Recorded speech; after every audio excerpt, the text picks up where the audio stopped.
Merci à vous tous et toutes d'être présents à notre point presse. On voulait juste commencer par nous féliciter de la décision prise par le Conseil constitutionnel sur le texte, un texte qu'on a porté sur la modification du mode de scrutin dans les petites communes, avec ce scrutin qui va permettre la parité dans toutes les communes, et il a été acté par le Conseil constitutionnel. On s'en félicite tout simplement parce que nous sommes à l'origine de ce texte. C'était quelque chose qui était porté par Élodie Jacquier-Laforge. Et c'est un vrai changement dans les communes et une vraie prise en compte d'un sujet qui nous préoccupe beaucoup, c'est-à-dire la représentation paritaire des femmes et des hommes dans nos instances politiques et publiques. Ça complète ce qui est dans la Constitution. Je vous rappelle, dans la Constitution, on doit tendre vers la parité. Et d'ailleurs, juste maintenant que le texte est acté, je pense qu'il serait bien qu'il y ait une petite campagne pour susciter les vocations et puis pour rappeler que le scrutin municipal, dans sa globalité, est dans maintenant moins d'un an, et on sait que c'est un scrutin, on dit souvent qu'ici, c'est le cœur battant de la République. Je crois que nos collectivités municipales, EPCI, sont le sang qui nous arrive dans ce cœur que nous représentons ici. Et la démocratie, elle commence à cet échelon, et elle est primordiale à cet échelon, comme elle l'est ici au niveau national. Je te laisse continuer. On va prendre un autre sujet, c'est le sujet des textes qui sont actuellement débattus dans l'hémicycle. Donc, comme vous l'avez vu, on a pu terminer sur tout ce qui était soins palliatifs en fin de semaine dernière. A été commencé le texte qui ouvrirait le droit à l'aide à mourir. On voit que ce débat se passe de manière plutôt apaisée. Alors, bien sûr, c'est long, mais on voit que les débats sont de qualité. Je trouve que l'Assemblée nationale s'honore avec ce débat. Peut-être un apaisement et une manière de faire qui n'ont pas été vues dans l'hémicycle depuis très longtemps. Et je pense que c'est vraiment quelque chose de marquant, et on voit qu'on avance en trouvant ce chemin de crête qui va nous permettre, je l'espère, d'offrir un nouveau droit à certains concitoyens avec des critères très précis, vous l'avez vu. Et qu'il faudra de toute façon avoir plus de 18 ans déjà, il faudra être en pleine possession de ses facultés mentales, et puis bien entendu être dans une maladie grave, incurable, en phase terminale ou avancée, et avec des douleurs qu'on ne peut pas apaiser. Donc on voit bien que ce texte avance sur une ligne de crête, il avance bien, et en tout cas on s'en félicite. Et on espère vraiment que on pourra terminer ce texte avant la fin de ce week-end pour tenir le timing, parce qu'il y a un enjeu quand même de notre Assemblée aujourd'hui, c'est qu'on fait beaucoup de textes, parfois on ne les termine pas, parfois ça avance pas, ou on les termine mais ils ne retournent pas au Sénat. Donc on a, je trouve, besoin de textes, piliers comme celui-ci, qu'on puisse faire avancer sereinement pour les Français. Je pense que c'est notre politique, notre Assemblée s'honore avec ce texte. Voilà. Et donc nous sommes à votre disposition si vous avez des questions.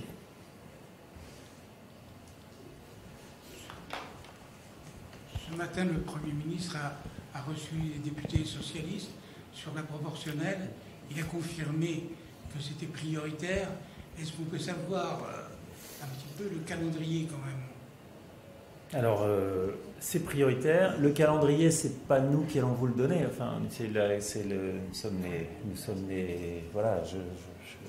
tu n'es pas porte-parole du gouvernement, et je ne suis pas le ministre chargé des relations avec le Parlement.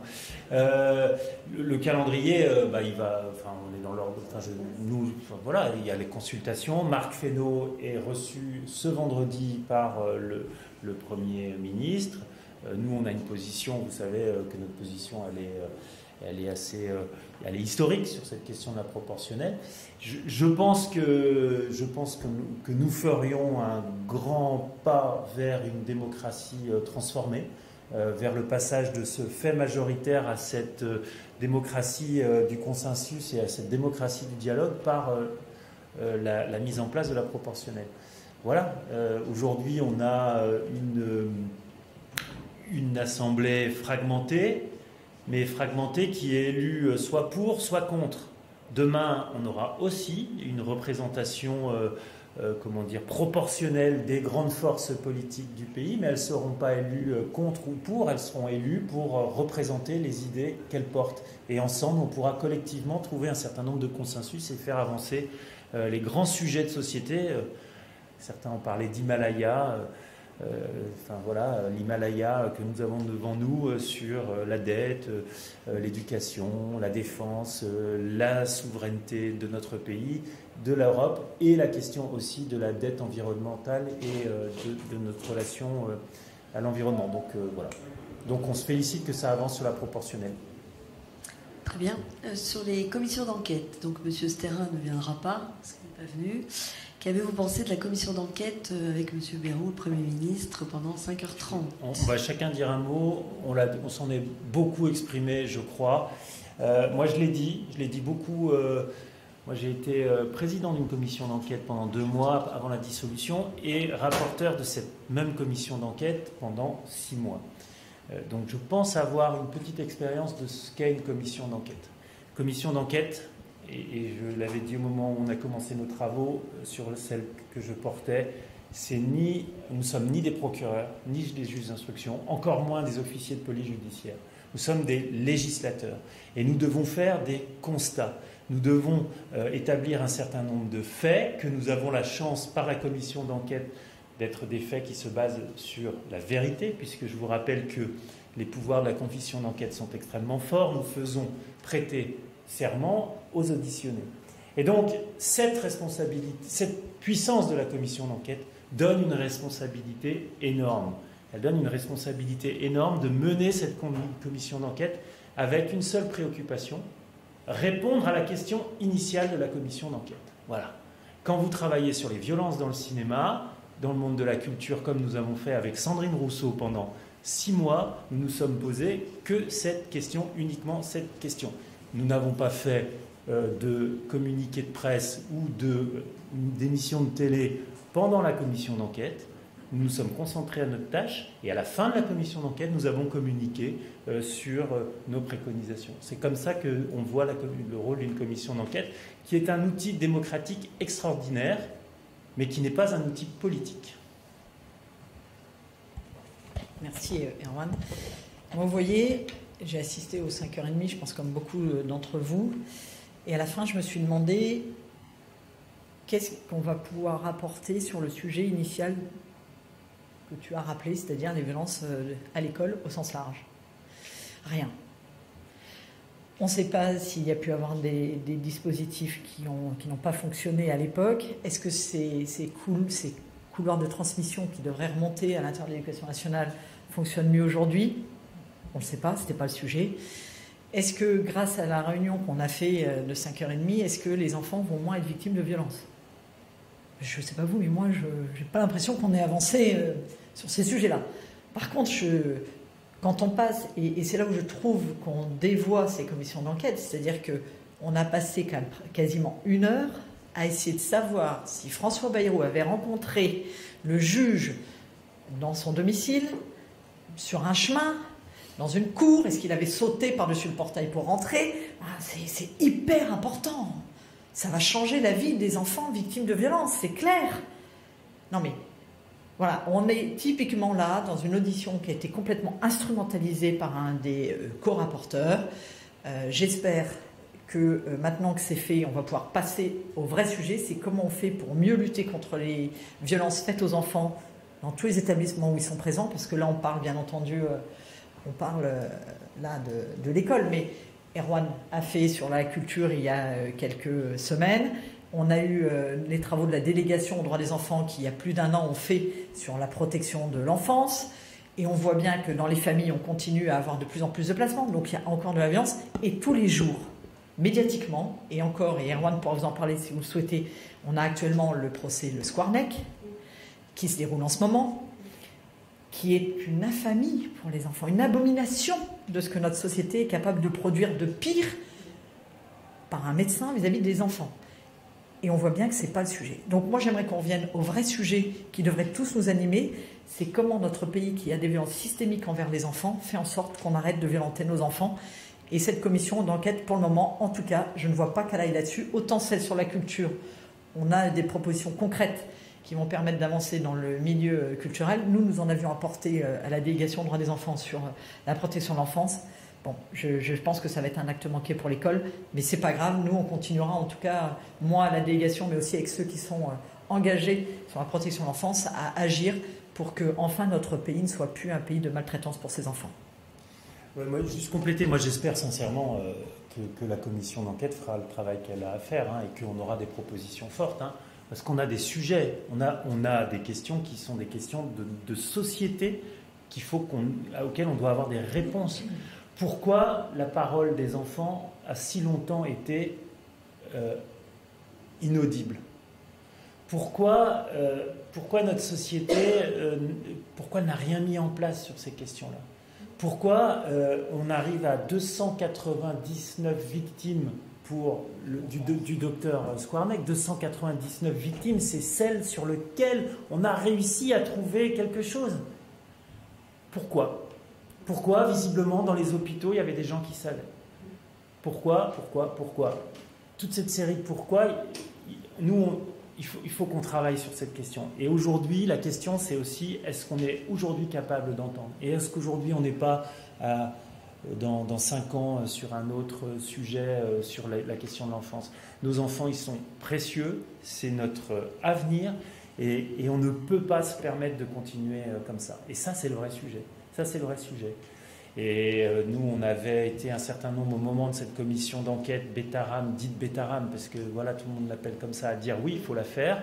Et moi, j'avais dit, il ne faut pas la faire comme ça. Il faut la faire sur le vrai format commission d'enquête. Ça aurait donné un peu plus de moyens, et ça aurait permis sans doute de faire un travail plus approfondi. Aujourd'hui, c'est un travail politisé. Et c'est dommage. C'est dommage, même si la politique fait avancer parfois, trop rarement j'ai l'impression, un certain nombre de sujets de société. Mais là, on a un enjeu, voilà. Perrine a cet engagement sur les enfants placés, mais pas que, la délégation fait... Voilà, et là, à l'instant, il y a une brève de Libé, enquête, nouveau signalement pour maltraitance d'enfants dans un foyer de l'Eure. Voilà. Quand est-ce qu'on va arrêter ? Quand est-ce qu'on va trouver des solutions ? C'est le sujet. C'est le sujet. Ça devrait être le seul sujet. Voilà. Est-ce que vous avez d'autres questions ? Oui. En tant que parlementaire législateur, vous avez mis le mot dessus, le fait que la transcription justement du rapport qui a déjà été présenté en train d'écriture ne correspond pas complètement, ce que ça a fait relever d'ailleurs M. Bérou. Oui, alors, bon, ça, moi, l'expérience de la commission d'enquête, c'est que vous faites... nous, on a auditionné 400 personnes, on a fait 120 auditions. Sur les 120 auditions, il y a un compte-rendu qui fait un travail remarquable. On a la chance, dans cette assemblée, d'avoir des gens qui font ce travail. Ce travail, normalement, il est relu par le secrétariat de la commission. Mais est-ce que dans cette configuration de commission d'enquête qui est la continuité de la commission culture, est-ce que ça a pu être fait avec suffisamment de moyens ? Voilà. Et c'est un vrai sujet, mais moi je ne mets pas en cause les administrateurs et en particulier les administrateurs de la commission culture. Moi je l'avais dit, on allait leur donner une charge de boulot monstrueuse. Je rappelle, la commission culture, c'est enseignement supérieur, culture, recherche. Bon, c'est la commission qui a le plus gros budget sous sa responsabilité. Donc c'est voilà. Bon, et ça c'est dommage. Je pense que pour les victimes, on aurait dû avoir une vraie commission d'enquête. Et moi, vous pourrez voir les comptes rendus. Nous l'avons réclamé fortement pour le groupe Modem. Une autre question ? Bonjour, oui. Est-ce que vous pourriez détailler votre position et celle de votre groupe par rapport à la loi du plomb ? On l'a fait la semaine dernière. On peut le refaire, mais on l'a fait la semaine dernière. Mais on va le refaire. Ouais, je reprends parce que j'avoue que c'était pas forcément le sujet de la semaine. Donc on va réexpliquer, j'allais dire, le positionnement du groupe Modem sur ce texte du plomb. donc qui n'est pas complètement pour et pas complètement contre, c'est centriste, c'est bien modem, vous allez me dire, on va jusque-là, mais qui est pétri de bon sens. C'est-à-dire que tout ce qui est, par exemple, l'article 1, séparation vente-conseil, bien sûr, on va soutenir, puisque c'est issu des préconisations de deux de nos collègues qui sont messieurs Travers et messieurs Potier. L'article 2, vous voyez, on est sur les drones, c'est inutile puisqu'il y a un texte qui est déjà passé. Par contre, sur tout ce qui est acétamipride et éventuellement ouverture de réautorisation de nouvelles molécules, là, on souhaite que soient bien définies les filières en impasse.